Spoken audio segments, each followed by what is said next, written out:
Hello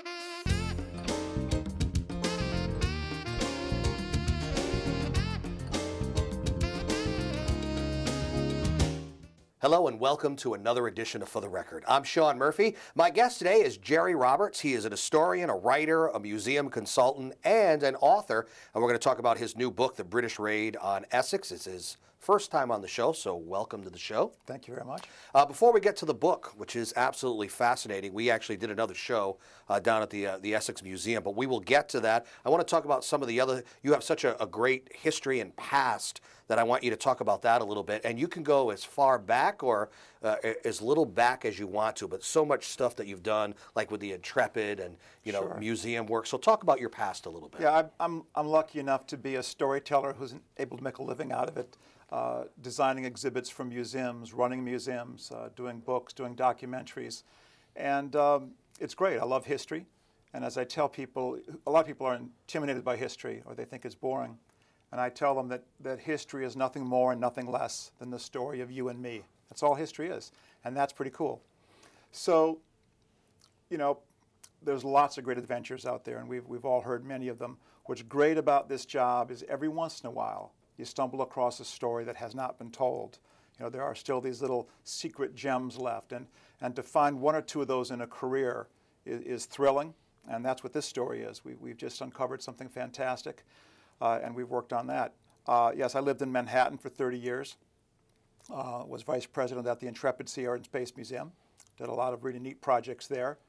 Came to Essex 7 years ago as director of the Connecticut River Museum.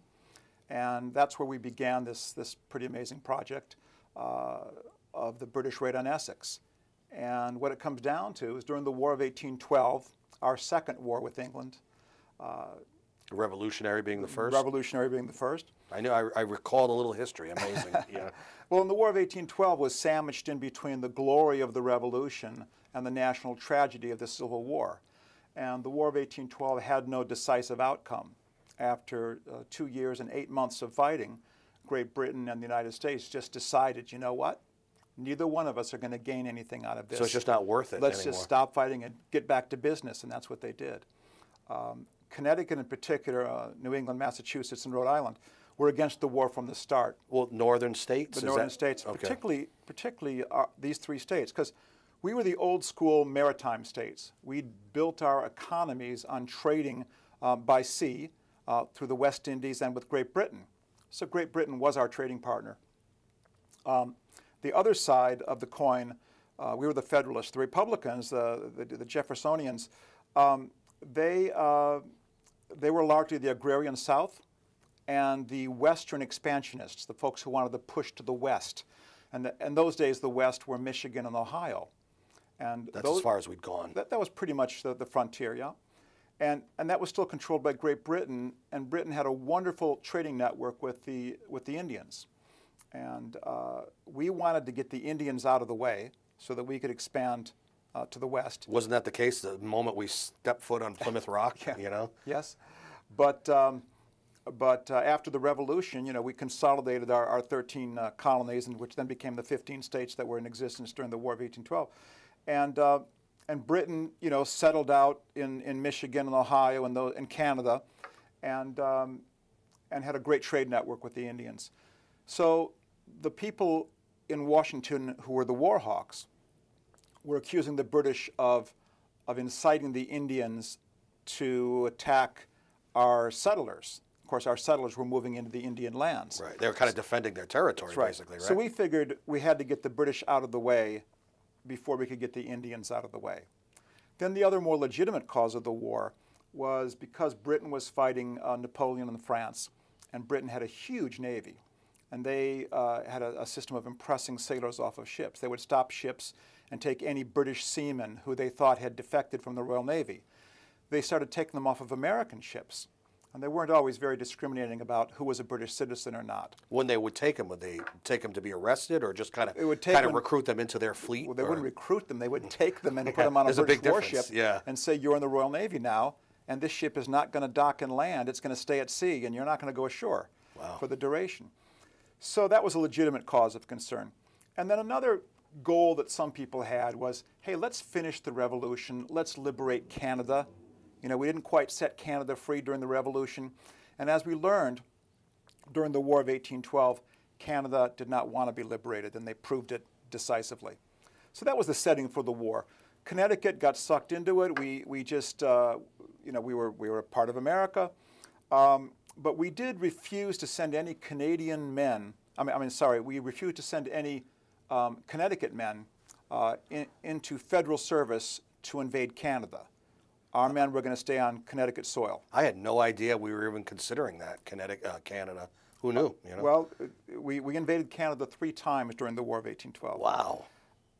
But our governor said no Connecticut man will leave Connecticut to fight in this war, which we do not support. We will use our men to defend Connecticut, and we will support the war effort by supplying troops, which Connecticut did, largely through the Connecticut River Valley, because there was a great area of producing all kinds of foodstuffs, crops, horses, cows, everything you can imagine. So, we were a big supplier. Knowing that, the British did everything they could to shut down commerce along the Connecticut coast. And they put up a blockade through Long Island Sound. And that really hurt Connecticut in particular, because we're a seafaring state. And villages like Essex, which was then called Pettapauga, which is 6 miles up the Connecticut River from the Sound. But we were actually a seaport. Our ships built in Essex were trading with the West Indies and trading with Great Britain. So with the blockade, it hurt us badly. And one of the reactions that seaports do when they can't do merchant trade anymore is they go into the privateering business. Pirates. Well, that's an interesting point. They're not pirates at all. Okay. And here's the big difference.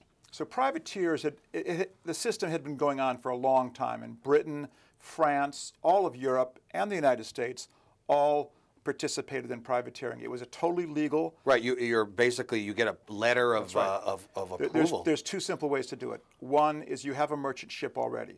You get what's called a letter of marque from the federal government. It allows you to arm your ship. And when you're on your normal merchant commerce, if you have the opportunity to capture an enemy ship, you may do so with your license. And then a regular license to privateer is you would build a purpose-built privateer. It's basically a privately owned warship. It would never carry cargo. It would have a crew just like a Navy crew. And so you wouldn't attack a British Navy ship, because you wouldn't survive that experience probably. You would attack a British merchant ship, and there were plenty of those traveling up and down the coast. You would take that ship back to a neutral port. It would be assessed by an admiralty court. It would be put up for auction, the ship and its cargo. The crew would be ransomed for captured American sailors. And then the captain and crew of the privateer and the investors, the people who owned the ship, would all share in the profits of the sale of that ship and its cargo. So it was a great incentive system. So you've got patriotism. Yeah, you're doing a good service for your country, but you're also making some money. Now, it was very dangerous because British warships were hunting down privateers because they wanted to stop that. But so Essex started equipping privateers once we got into real problems with the British blockade. Now, how we got involved directly is a really interesting story. When the war broke out, one of our great naval heroes was called Stephen Decatur. And he early on achieved a great victory with the USS United States over the British ship Macedonian, and brought it back first to New London to be repaired, then to New York. He fitted out a squadron in New York, which included the United States, the Macedonian, now an American ship, and another American ship called the Hornet. The British knew Decatur was a hero. They knew he was a really good captain. He'd already proved that in our war with France and our war with the pirates in Barbary. So they put a huge blockade around New York to keep Decatur buttoned up in New York. But Decatur decided to take the back door out. He took his squadron through Long Island Sound, which wasn't easy because the Sound was, there were British warships in the Sound. The main British fleet outside of New York, when they realized Decatur was heading through the Sound, they sent their squadron along the south shore of Long Island. So you had these 2 squadrons racing to the other end of the Sound. Decatur wanted to get there before the British so then he could break out through the race at Montauk Point and get into the open sea and continue to conduct his war. The British wanted to get there first and cut him off and stop him. They both arrived at about the same time. Decatur realized that he was going to be intercepted, so he quickly took his squadron into New London.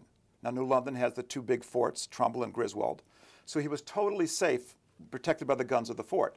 But of course, all he'd done is given up one jail cell and moved to another. Right. Now the British just had to blockade New London for the rest of the war. So it was easier for them. Which was easier, and that's what they did. They blockaded New London for the rest of the war. That brought this huge, powerful British squadron off of New London, and that really sealed commerce along the Connecticut coast. And it induced the president to do a clever thing. Okay, privateering, you're saying it's almost piracy, but it's federally warranted. Right. He did something even more provocative. He offered a ransom to any American citizen who could destroy a British warship would be awarded half of its value. Wow. Now, a British 74-gun ship of the line is like an aircraft carrier today. Imagine if you sank the Nimitz and you got half of its value. I mean, that's an astronomical incentive. How would a citizen do that? Well, so out of the Mystic River and the Stonington area, groups of citizens, a lot of them young sailors or seamen themselves, because these are seafaring towns, tried all kinds of crazy things. They would take rowboats filled with gunpowder and try to row them out there at night. Kind of like a terrorist move, Yeah, absolutely, you know? terrorism. Yeah. They created what were called torpedoes then, not what we call torpedoes now with propellers. These were basically kegs filled with gunpowder. Any floating bomb was a torpedo. And they had all kinds of interesting Yankee ingenuity inventions to get these bombs alongside British ships. Even Robert Fulton, the famous inventor of the first, not the first, but one of the first American submarines, got involved in this. Well, about 2 weeks before the British raid on Essex, the British raid on Essex, by the way, took place on April 7th and 8th, 1814. So about 2 weeks before that, this group of men came out of the Mystic River with a vessel filled with gunpowder, and they had a whole, actually this vessel towed a strange sort of cylinder filled with gunpowder, and the vessel was supposed to get itself in front of the British ships which were anchored off New London, and then abandon the ship and let the current carry the bomb and the ship down against the British thing and blow up. Well, because of currents, they got snagged, and the bomb went off not under the British ship. It went off under the ship's bowsprit. It got fouled out its anchor chain. Right. So the British ship wasn't blown up, but it certainly got splashed. The men all escaped. This happened in the middle of the night. The ship was the flagship of the commander of the British squadron, Captain Capel, and he wasn't happy about this. And that night, the Americans captured a guy rowing around in a rowboat in the middle of the Sound with muffled oars, rags tied around his oars so they didn't make any noise. And they said, well, what are you doing out here? Oh, I had nothing to do with that explosion. I'm just out here maybe trying to catch some fish, maybe, Right. Whatever. Yeah. So they put him in irons. They nicknamed him Torpedo Jack. Now, we didn't know why they did that. But, okay, a torpedo is a floating bomb. This guy, attack was with a floating bomb. So that's the torpedo part. Jack, all English sailors were called Jack Tars. The Union Jack was their flag, and they had tarred hats, so the Jack Tars. So the British sailors jokingly called this American terrorist Torpedo Jack.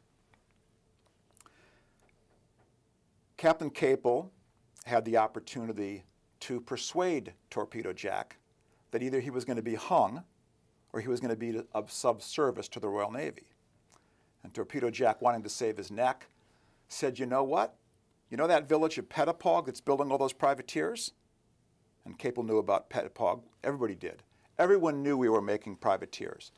But everyone knew you can't get a warship up to attack Pettipog, because at the mouth of the Connecticut River is the Saybrook Bar. It's still there.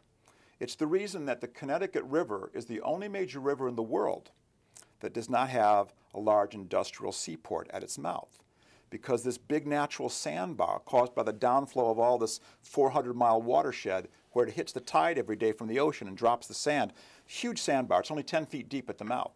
So you can get small trading ships back and forth. You can get larger ships back and forth on extreme moon tides, but you couldn't get a British warship up the river to attack, and we knew that. So we felt we were very safe up there. A natural defense. Natural defense. Even now, you can only get through a dredged channel. We also had a fort at the mouth of the river that was built there in 1635 during the really early colonial times. So the river was double protected, a fort and the natural sandbar. Well, so Torpedo Jack says to Capel, look, you know, save my life and I can get you up the river into Essex. Now, they knew about the sandbar. They knew about the sandbar, and suddenly they've got an American pilot.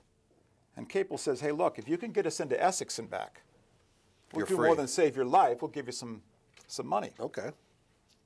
So this guy's got an opportunity. And now Capel has a way to kill two birds with one stone.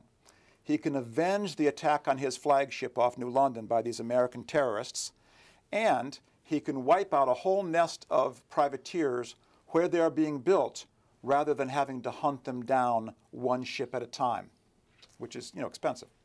So this is great. And time-consuming. Yep. So he's got his squadron off New London. Now he's got to pick a man to lead this mission. And every one of the captains of the ships off New London would have given their eye teeth to lead this mission. It's going to be glorious. Mm-hmm. He picks a fellow named Captain Richard Coote, Commander Richard Coote, 32-year-old man, already a rising star in the Royal Navy. In 1813 alone, he had captured or destroyed 24 American ships in Long Island Sound. Wow. This guy was a rock star. He had led all kinds of small hit-and-run raids along the coast. There were lots of raids at Killingworth and a few at the mouth of the Connecticut River. But this was the first time the British were going to do a major incursion deep into American territory. And this is 6 miles into the United States in a very populated area halfway between New York and Boston. So Coote's given command of the raid, and obviously he's given the services of Torpedo Jack. So the way the British do it is they take 2 ships, the HMS Borer, which was Coote's ship, and a second ship called the HMS Self, which was a gunship. And they sailed those 2 from New London, dragging behind them 6 large ship's boats. These are big landing craft type boats that every big warship had. And then aboard the Borer were 136 sailors and Marines gathered from the other ships in the British squadron. Each ship contributed several officers and several men. So because of the glory that was going to result out of this, every lieutenant, every officer wanted to come. So on this mission, there was something like 11 lieutenants and 9 midshipmen, and it was a pretty substantial raid. And these weren't just rowboats. These were big rowboats. They could carry 30, 35 men each. They also mounted carronades. Carronades are big cannons made to be carried in small boats, but they could shoot pretty big balls. So they anchored off the mouth of the Connecticut River at 9:30 on the night of April 7th, 1814. It was pitch black by then. They rowed up the river. Now they could row right over the sandbar. That was no problem. Right. They're small enough. That's right. So now they had this fort on Saybrook Point. And they had to attack that fort and knock it out. Well, the British probably knew something that shouldn't have been true, but it was. The fort was abandoned. Oh. 2 years into the war, the fort protecting the Connecticut River was not manned or armed. The British stormed the fort because they had to make sure. Right. But it was empty. They cut down the flagpole and got back in their boats and continued to row north. Is that a sign that the fort is abandoned by cutting down the flagpole? No, they just cut. It was their calling card. Okay, so Captain you know, Coote you saying, couldn't "I was flip. here. Right, I cut down your flagpole." Right. How could this fort be abandoned? Yeah, that was the question. 6 months earlier, it was fully manned. But it comes back to the politics between the federal government in Washington and the Connecticut government. And the Connecticut government said, we will man that fort, but the federal government has to pay for all the munitions and everything. And the federal government said, we will pay for all of that because it's a federal fort, or federalized fort, but only if the Connecticut troops will serve under federal officers. And our governor said, no, Connecticut men do not serve under federal officers. They only serve under Connecticut militia officers. So there was this politicking going on between the federal government and the state government about who was going to man and who was going to pay for the fort and who had jurisdiction. And during a couple of months of lapse in that, the fort was left out of obstinance, abandoned. And that's when Coote arrived. I'm sure Coote knew that, because if he thought the fort was manned, he probably wouldn't have attempted the attack anyway. But they had the ticket off their box. They got back in their boats. They rowed up the river. Now, the people in Old Saybrook who lived next to the fort, now they knew something was going on. Never before had British boats headed north of the fort. They had attacked that area before, but never headed north. So the alarm was sounded. Essex, then called Pettipog, was also then part of Saybrook. So when we say the British attacked Saybrook, we actually mean the British attacked Pettipog. Saybrook was a very small little town, fishing village, if you will. Essex was actually the deep water port for Saybrook. That was the shipbuilding center for Saybrook. That's where the money was. That's where the shipyards were. When the militia was called out, it wasn't like everybody was going to run to Pettipog. They were all going to muster down closer to Saybrook because that's where the militia was headquartered. But in the confusion of the night, this happened, and the British left the fort at Saybrook at about midnight, heading upriver. Whatever alarm was sounded was very confused. We didn't know what was going to happen next. And you imagine running around trying to get men out of bed now at 2 or 3 o'clock in the morning. When the British arrived in Essex Harbor at 3:30 on the morning of April 8th, there were probably only about 20 men on the waterfront that had arrived in time. Not a lot. No, because when men were roused, either by drums or bells or people riding around on horses, they wouldn't have known where to report to. Right. You know, no one said report to Pettipog. They said go to your muster station, which is down in Saybrook Point. So the men are probably going the wrong direction. Until officers were up and aware and got information, no one knew where to send the men. So when the British arrived in the harbor, maybe a dozen, maybe 20 men were on the beach. These would have been some local volunteers and some local militia. Certainly not hardened, military men. No, they had 1 4-pound cannon, which is pretty small, and a few muskets. So they have a half an hour's notice. They're on the waterfront, pretty much where the River Museum is now. Pitch black. They don't know what's coming. They think it's probably a rumor. They think someone in Saybrook has probably panicked because everybody knows the British can't get over the bar and come up the river. So they're kind of, we're probably going to go back home soon. And then they hear something out in the harbor, or maybe they see something and they're not sure. So we fire our muskets, maybe a dozen muskets, and we fire our 1 3-pound cannon out into the 4-pound cannon out into the darkness. We're thinking, well, that's going to scare them off, whoever they are. Well, lo and behold, the British fire back from 6 boats with the muskets of over 40 Marines, and these are combat-hardened troops that had been fighting Napoleon in France. And then all of these sailors, and then the carronades, the gun crews, each boat had a gun crew, and these carronades shot as big as a 24-pound ball, which is a big ball. And one of the balls was found half a mile inland. And when they fired these from several locations in the harbor, our guys knew that this was nothing that they could defend the town against. So as the British approached, our guys just beat it back into town. I mean, to stay on the beach would have been inviting slaughter. Wow. So Captain Coote and his men arrive at the docks. The Marines immediately take the town. They march up Main Street as far as the Griswold Inn, which everybody knows, I hope, which was then called Bushnell's Tavern. It had already been in business for some time. And they would have taken the whole street. Captain Coote comes ashore, and within 10 minutes of entering the harbor, he's in command of the town. The militia has got out of town. The townspeople are waking up at 3:30 in the morning saying, what the heck is going on in our town? How could the War of 1812 have come up the river? So the townspeople gather. I'm going to just want to speed you up a little bit because this is so exciting, but we're running out of time, unfortunately. Okay. Anyway, bottom line is the British set about burning all the ships. They burned 25 ships in the town. They leave the next morning. They take our 2 best ships with them, 2 privateers. Yeah. And they leave at 11 o'clock in the morning. Meanwhile, reinforcements have been called for, and men are coming in from New London, from Killingworth, from all over. And the British go aground halfway down the river, halfway between the mouth of the river and Essex, about 1.5 miles south of Essex, actually. They go aground because they've been tacking these 2 big ships against the wind. And now our militia catches up, and our militia is firing at them from the shore. But Captain Coote decides, rather than proceed down the river past the growing number of Americans that are gathering, that he's going to wait there until nightfall. So by the next afternoon, 500 Americans were gathered on the cliffs now spanned by the Baldwin Bridge. We have about 10 cannons on each side. We have troops from New London have arrived. At nightfall, the British burn the remaining ships that they've taken with them. They're back in their boats. They're going to head out. Just at that moment, one of our cannons reaches their position, opens fire at them in point-blank range, kills 2 British sailors, but the British continue down the river in their rowboats.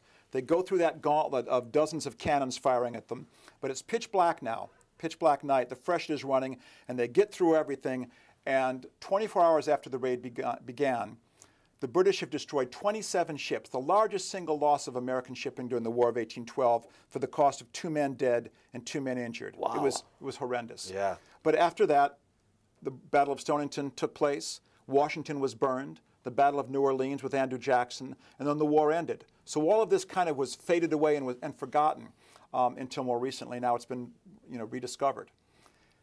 I would rather listen to you tell that story than watch a movie, and I'm a big movie guy. And this is fascinating. You are an amazing storyteller, by the way. Thank you. The British raid on Essex, how can they get this book? Well, first of all, the book, it's published through Wesleyan University Press, so they can go to the Wesleyan University Press website. It's on Amazon. It's in your local bookstores. It's for sale at the Connecticut River Museum right now and at the museum shop at the Griswold Inn. It'll be in bookstores all over the country and throughout England within a couple of weeks. We've been doing all kinds of events in the town. Last night we commemorated the 200th anniversary of the raid with bonfires all along the river. We had cannons and the whole works. It's the bicentennial? Bicentennial. Yep. On May 10th, we're going to have the real bicentennial celebrations. We have a huge fife and drum parade, which is just amazing. The governor's going to be there to declare us a federal battle site. We've been working towards that. There'll be events all day. There'll be sea shanties at the Griswold Inn, both Friday and Saturday nights. There'll be boat tours. River Quest, I'll be narrating tours along the river, telling people how to see the battle site from the river. Wow. There'll be walking tours of the town. There'll be exhibits at the museum, at the library. Then in the evening, there's another maritime show at the Griswold Inn, as well as the annual commemoration ball at Town Hall. Reenactors are going to come and invade the town. British sailors will be amongst us. No real cannons fired? Or? Real cannons, hopefully they'll be firing blanks. That's the deal we've made so far. So it's very exciting, and people should go to the website, Okay. www.battlesiteessex.org. Okay, we'll put a graphic up on the screen, and too. on there they can get the schedule of all of these events. There's also a link on how to get the book there, and it's been an exciting process. We did a lot of archaeology up and down the river. We discovered a new shipwreck. Nice. And solved a bunch of mysteries. It's all in the book. So go to the website, come and see our events. It's going to be an exciting time. And it's been great to tell the story. An amazing storyteller you are, too. Jerry Roberts, the book is The British Raid on Essex. Thank you for spending a half hour with us today. It was fascinating. Thank Appreciate you so it. much. Thanks for joining us for another edition of For the Record. See this show and many others on our YouTube site. We will see you next time. Take care.